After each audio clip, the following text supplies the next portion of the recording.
3, 2, 1. Drew, I'll start it with a joke. What's the difference between a mango and my wife's bottom? What is that? What's the difference? One is sloppy, messy, and delicious, and the other one is a mango. Okay, I thought you were going to say the other one's a peach, but yeah, not too bad. I like it very much. Very good. Okay. Hey, buddy. Hey, everybody. What a great way to start with a joke. Excellent. Welcome to the Red Hot Underdogs. Undoubtedly the most underrated and underappreciated podcast in the whole wide world. And that will be enough of my sympathetic rant. I won't go on about it. Nonetheless, we have got the top 10 most underappreciated or underrated, whichever track you want to take, athletes and sports stars of all time. 10, you reckon? 10 of them? 10. I wanted to do 5, but you insisted on 10 because you think it's better. I wanted to do 5 because I'm lazy and I wanted the research to be less. Nonetheless, we will start at number 10. Kick us off. Number 10. All right, now, as always, we start off slowly and work our way up to the heat. The first one's always a bit meh. Just wanted to get the ball rolling. Yep. None other than South African cricketer Jacques Kallis. Probably the greatest all-rounder of all time. Some people argue Sir Garfield Sobers. I'm actually going to argue this man. Okay, I've never heard of this bloke. Tell us what's his story. Okay. Well, as far as cricketers go now, every now and then we hear of teams with all-rounders. Yeah. And usually they'll get a century here or there and a few wickets, but generally they're kind of slop, just sitting in the middle. This guy is the absolute authentic all-rounder. If God could have created an all-rounder, he created Jacques Kallis. So cricket is one of those sports where, like, different people in the same team have very unique skills, and a batsman and a bowler is complete chalk and cheese, isn't it? You know? Oh, absolutely. And the beauty about this guy is he could do it all. He played a lot in the time of your Warnes and McGraths and you know, during the real sort of heyday of Australian cricket. So he was around obviously in the 2000s, late 90s, and his...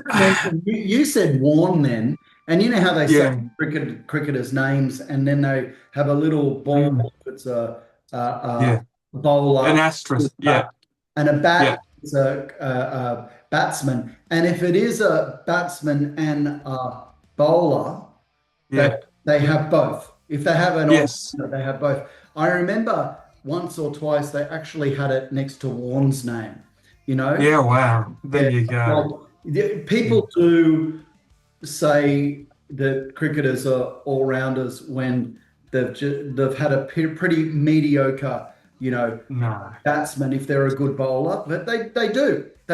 But yeah, when they're really not, look, for the record, he actually has 166 tests, 13,289 runs at a batting average of 55.37.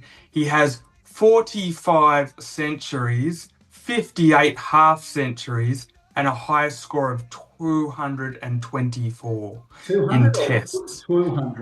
224. I'll just get my teeth back in.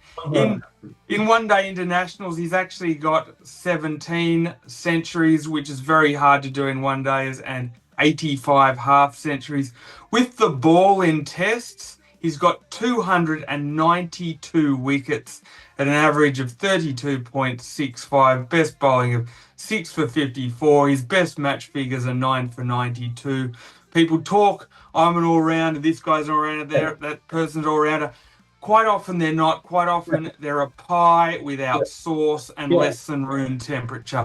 This guy was the real McCoy, South Africa's greatest ever player. Well done, Jacques Kallis. You are our number 10. Not arguing there. And it only gets better, I reckon, this list.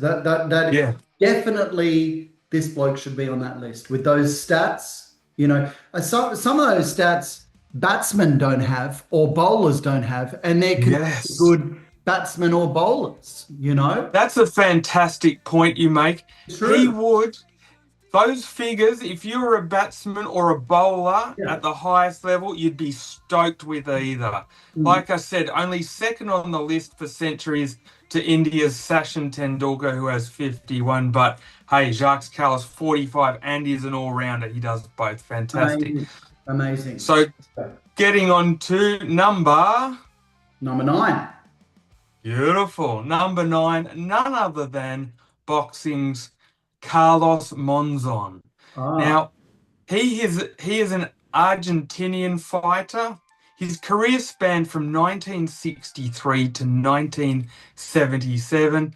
He stayed in the one division middleweight, one of the greatest middleweights of all time, and definitely one of the most underappreciated fighters of all time. Okay, and why? What I mean, so I'll give you an insight.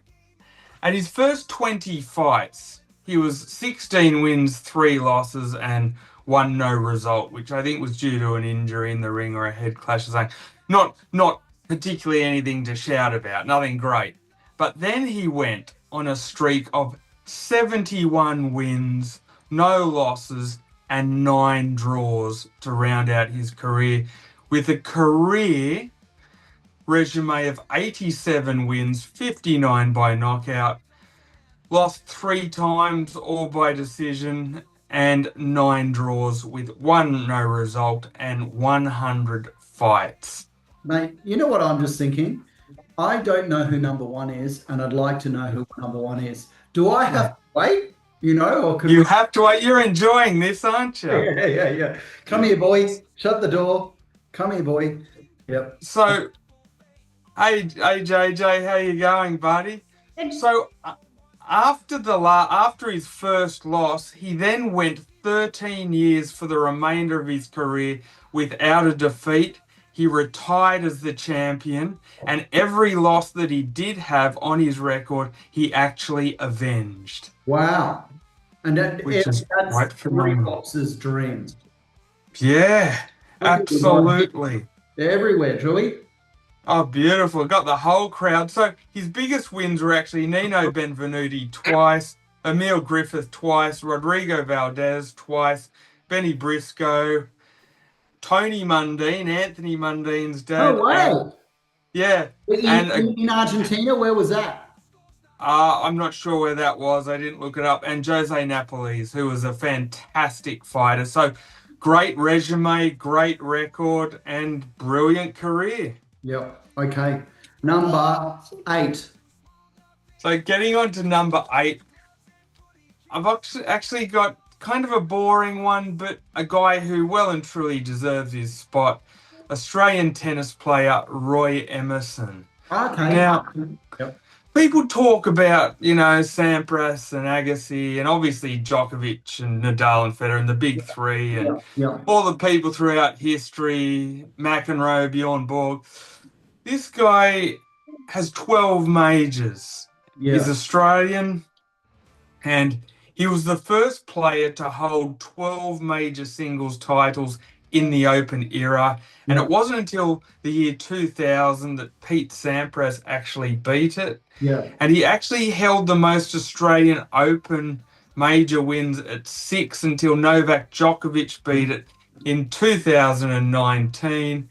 Yeah. He's got 12 majors in total. He won the Australian Open in 1961, 63, 64, 65, 66, 67, the French Open in 63, 67, Wimbledon 64, 65, and the US Open 61 and 64, and he's rated 11th of the greatest male tennis players of all time in a recent survey. And I think he's greatly unappreciated because, let's be honest, you don't often hear his name. Yeah, never. Who are we talking about? Roy Emerson. Oh, that was a joke. Yeah. Okay, but good. And I took the bait as well in true red hot Underdogs style. But honestly, he sounds like the bloke the 90-year-old that lives next to you. Who do you live next to? Oh, Roy Emerson. Yeah, I don't know. Number 7. Beautiful. I'm not rushing. Cracking. I'm just keen to see who number one is, and I kind of have an idea who I think you might say is number one. Okay, enough fighting. Okay, you guys out. You guys out. Cracking on to number 7, none other than Australia's most decorated Olympian, Emma McKeon. Oh, okay. The swimmer. So, for the record, over 3 Olympics, she's actually got 6 gold, 3 silver, and 5 bronze. And some of her detractors will say, well, 3 of her actual gold are from relays and 3 are individual, so it kind of takes away for it. But to be perfectly honest, I look at the situation and I go, well, it's no real difference to Grant Hackett, who had 3 gold, and Thorpe had 5 gold in his career. Kathy Freeman only ever had 1 gold in her career. Yeah. And this woman's won 6, you know? Yeah. So her golds actually came in 2016. She won 1 gold, 4 of them in the COVID Olympics in 2020. And that's where I think she loses a little bit of her notoriety as far as mainstream appeal is concerned, and 1 gold in 2024. So just for the record, in 2016, it was 1 gold, 2 silver, and 1 bronze. 2020, it was 4 gold and 3 bronze. 2024, it was 1 gold, 1 silver, and 1 bronze. And shut the door, JJ. Sorry. Here at the Red Hot Underdogs, just to explain her lack of recognition and her lack of flowers that she gets from everyone and her underappreciation, I like to put in place the Red Hot Underdogs supermarket test. If you're at the supermarket and you saw Kathy Freeman, Grant Hackett, or Ian Thorpe, most people would notice the 3 of them. If you noticed Emma McKeon and her trolley full of bananas, you wouldn't. You'd probably just walk straight past her, wouldn't you? You wouldn't notice, even if she had, like all the fruits in the world in that trolley, not just bananas. You'd be like, that's true. Who the fuck is that? That's what you'd be. And who the fuck is that with 6 gold, 3 silver, and 5 bronze in her career? And people are still saying, who are you? Who are you? Yeah. And I reckon 99% of people just walk past her in the street and not even know her. Yep. No, more than 99. I'd say 100. I'd say 100. So Emma McKeon, today you get your flowers. Her family and friends don't recognise her. It's like that's true. Weird effect, Yeah, she's like that person at the sort of I don't know, the talent show where somebody's doing fart noises under their armpits.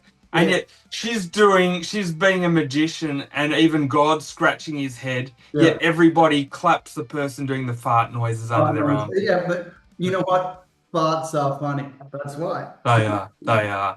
But it's not funny that she hasn't got a recognition, but she's appreciated here at the Red Hot Underdogs. Yeah, we appreciate you. What's her name again? Emma McKeon. Hey, I got you twice. There you go. You did too. Yeah. I'm too tired to take. I just keep taking the bait today. Giving it, and you think this is like fishing. It's like fishing. Beautiful. Like shooting fish in a barrel. Coming in at number 6 or 5. 6. It is 6. Fantastic. Good old Bill Russell. Me old mate Bill Russell. Now, we talk about people who win NBA championships like Jordan, who's won 6, Magic Johnson, who's won 5, Larry Bird, who's won 3. Bill Russell actually had a 13-year NBA career. He played in 12 NBA championship games and won 11 of them. He has 11 NBA championship rings, more than Jordan, more than Johnson, more than Bird. I'm just about to say that's more than Michael Jordan. Yeah, absolutely. And no one's rocking the bloody Bill Russell kicks. It's all the Air Jordans. What's his name? Peter Russell Clark. What is it? Bill Russell. Peter Russell Clark was the old chef on TV on the ABC back in the 80s, you nonce. The legend. But anyway.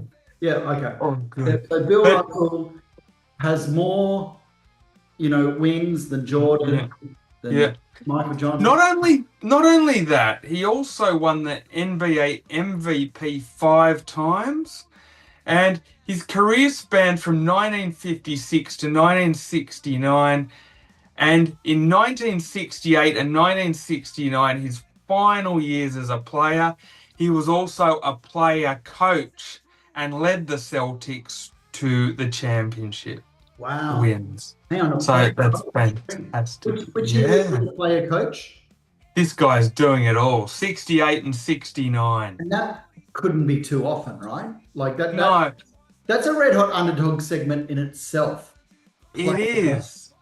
It is. So it's a pretty compelling list. Now, I've got to say, what probably takes away from his notoriety is that he wasn't like a massive scorer like a Jordan and some of these guys, and Magic Johnson and Steph Curry and all of these people who score big points. But what he was a defensive genius. He was great at the bloody rebounds, great at blocking shots, great strategically, great at assists, set everyone up. He wasn't a bad scorer, just not prolific. He was a mid-range scorer, but that didn't matter because everything else after scoring was just a 10 out of 10 for this guy. He was what you need in a team to win. The ultimate team player and just phenomenal all across the board. And he didn't need to be their greatest scorer because he was the best at everything else. And I think actually that helped them because he knew how to get it to the best scorers and when to find the openings. Absolute legend. Yeah, wow. So, and I actually believe that he got his recognition somewhere along the line because I do believe that the MVP trophy got named the Bill Russell Trophy. So there you go. Wow. So that was our number 6. Peter Russell Clark. Yeah. Bill Russell. Let's put some respect on the man's name. Let's put some respect on the man's name. But respect to you, Peter Russell Clark. You just aren't in the same league as Bill Russell. But you make a fucking good scone. Clark. Where's the cheese? Memories used to say that. Where's the cheese? Bloody-o. Coming in. Number 5. Number 5. None other than Australia's greatest sports person of all time, Heather Mackay. Okay.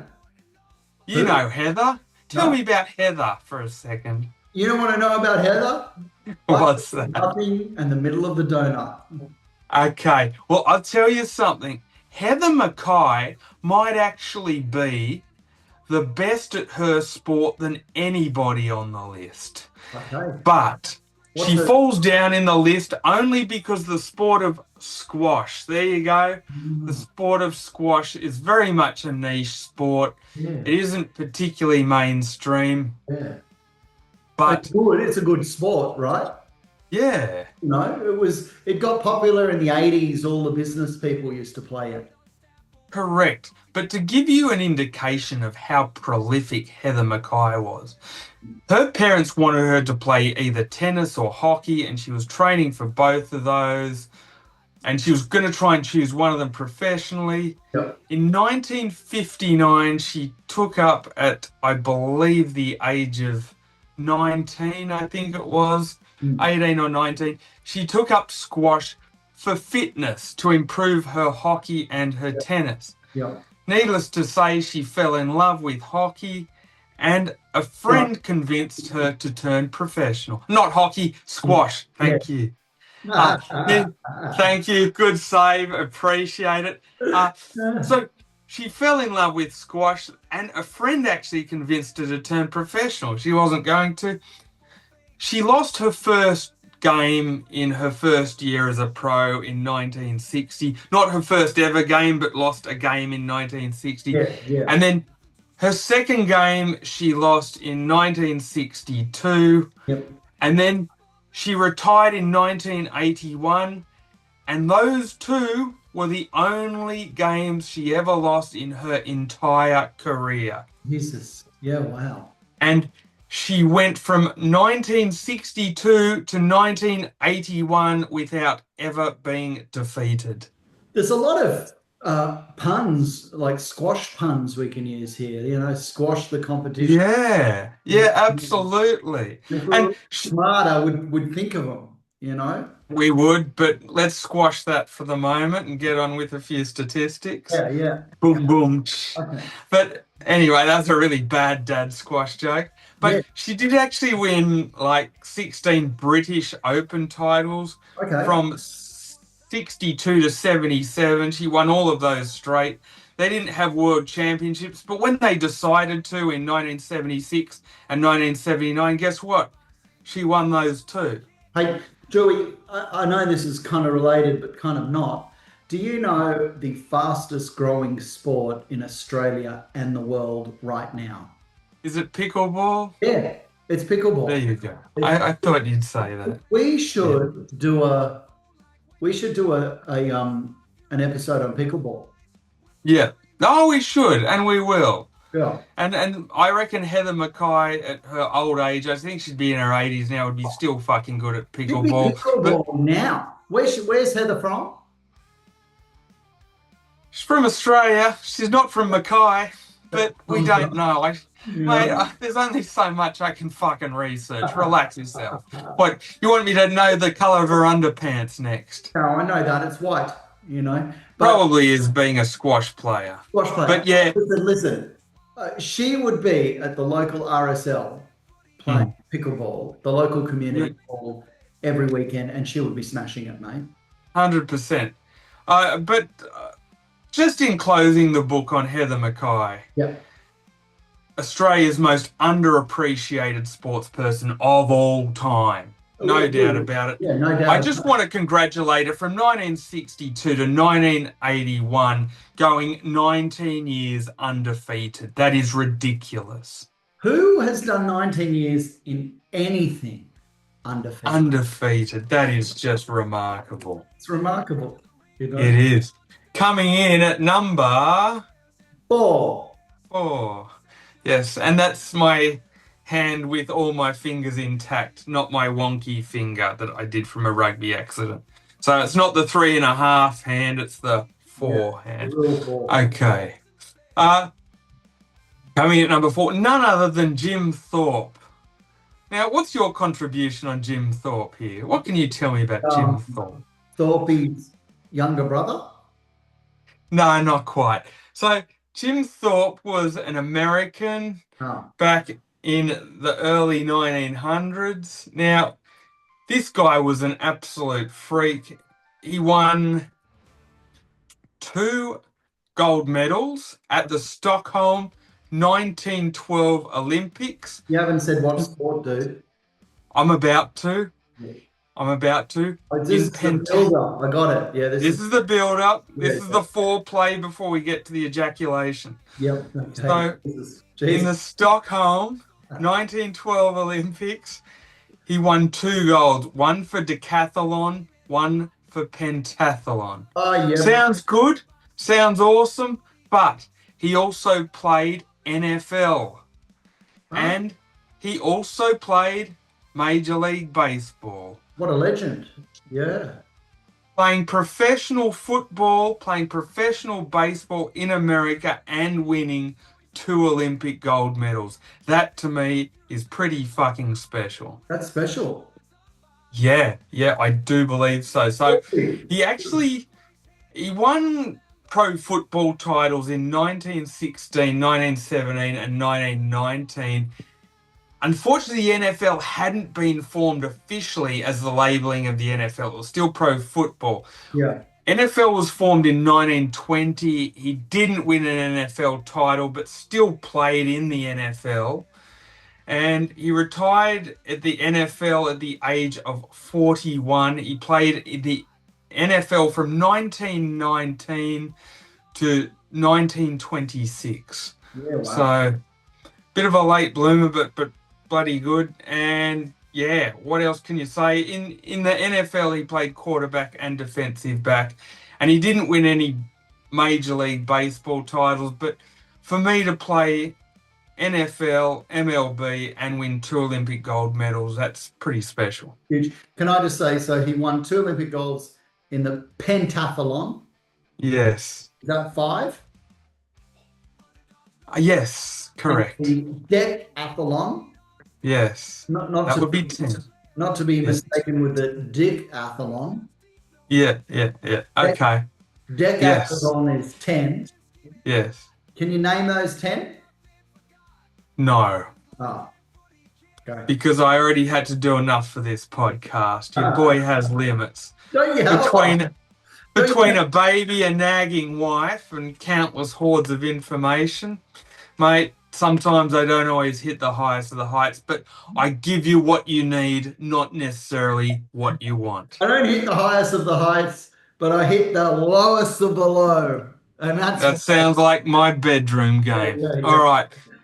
Getting on to number 3. Yes. Good old number 3. None other than Sir Steve Redgrave. So he got a sir. He is a sir. He's British. He's English. So he's got to be a Pom. And yeah.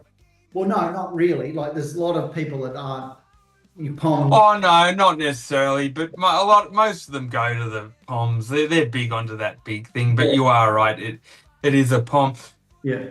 He's a man who did rowing. He's a rower. Now, he won 5 Olympic golds. When? At 5 different Olympic games. Wow. Jeez. Which is pretty incredible. Who was ever done that? So, he won... Say it again.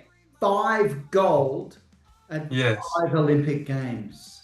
Correct. In 5 different Olympic games. So, in 1984 at the LA Games, he won the Coxed 4. In 1988, the Seoul, he won the Coxless pair. 1992 at the Barcelona, he won the Coxless pair. 1996 at Atlanta, he won the Coxless pair. And in Sydney 2000, he won the Coxless 4.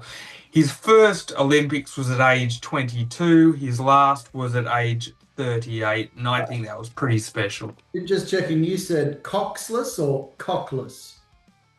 Well, there are coxless and there's coxed, and they're not gay porn DVDs. Oh, okay. They're just the events. Yep. The cox is obviously the man at the boat that goes stroke, stroke, stroke. Yeah. I know that sounds terrible, but the stroke as in stroking to get the boat going, not stroking your todger. No. Stroking the cox. But I'm sure that Sir Steve Redgrave has a gold medal at stroking his todger as well. I bet he would. He'd be good at it, wouldn't he? He'd stroked a lot of cocks in his life, that guy. I'm sure he has. And coxless. So he also has won 9 World Championship golds on top of that in his career and 3 Commonwealth golds. But the 5 different golds at 5 different games was pretty bloody awesome. Yeah. Full stop. Yep. It's amazing. Oh my goodness. Yeah. 10 minutes to go. And good. We're doing well. We're up to number 2. Number 2. Amazing. Brad Thorn. Please tell me you know who Brad Thorn is. I know that song. Every rose has its thorn. No. Now this just shows me how unappreciated Brad Thorn is, and he really is the most underappreciated rugby league and rugby union player of all time. We talk about our Andrew Johnses and our Wally Lewises, Mal Meningas, Alfie Langers, Ricky Stewart's, the list goes on. Brad Thorn is just as accomplished as every one of them. So what Brad Thorn did was, in 1997, he won the Super League title for the Broncos. In the NRL, he won the 1998, 2000 and 2006 titles. He played 4 Origins for Queensland, even though he's a New Zealander. He won the Origin titles in 1998 and 1999. He played 8 games for the Kangaroos. He then switched over to rugby union, won the 2008 for the Crusaders in the Super Rugby title. He won Bledisloe Cups in 2003, 2008, 2009, 2010, 2011. He won the Tri-Nations for the All Blacks in 03, 08 and 2010. He won the 2011 Rugby World Cup with the All Blacks. He played 59 games for the All Blacks with a win ratio of 86.44. And I don't know what the Heineken Cup is. He won it in 2012, but because that was part of his deal, part of my research, I threw that one in too. That's where you just got to drink Heineken. Yeah, why the fuck not? Yeah, just because he's celebrating all the time. Yeah. Geez, that's impressive. Actually, at the start, when you said rugby league, I thought, Jesus, well, how could that be comparable to 8 golds and all the other golds and all this? But it is definitely this Thorne guy. That's a phenomenal list of achievements. Yes, correct. That is phenomenal.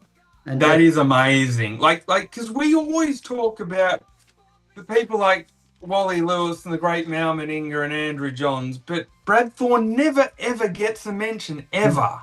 Never. And he's probably accomplished more than all of those guys. I'm not saying he's better, but in terms of accomplishments, he's actually accomplished more. He's accomplished more, but he's accomplished as much in rugby league, and then he's, in rugby union, he's done World Cups and he's actually accomplished more in rugby union than he did league. But phenomenal. Number 2 he was. Yeah, wow, that's impressive. Thorne.